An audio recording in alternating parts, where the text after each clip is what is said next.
del greater than 0 வந்துச்சுன்னா real and unequal roots. del equal to 0 வந்துச்சுன்னா real and equal roots. del less than 0 வந்துச்சுன்னா no real roots.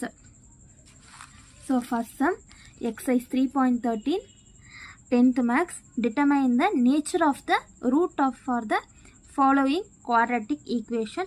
First equation வந்து 15x square plus 11x plus 2 equal to 0 ன்னு கொடுத்துருக்காமா. First இதை நம்ம என்ன பண்ணுவோம், first போன சம் அதே தான் ஏ என்னன்னு எடுத்து எழுதிக்கலாம்.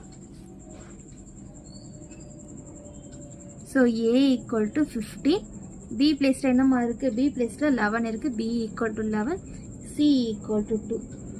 ஸோ ஃபார்முலா என்னென்னா del equal to b square minus 4ac. So b square பண்ணால் பி வந்து 11 ஸ்கொயர் 4 இன்ட்டு ஏ என்னம்மா 15, சி என்ன 2.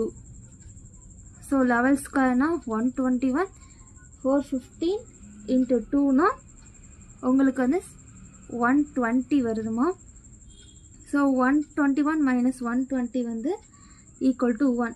1 வந்து கிரேட்டர் தென் 0. therefore the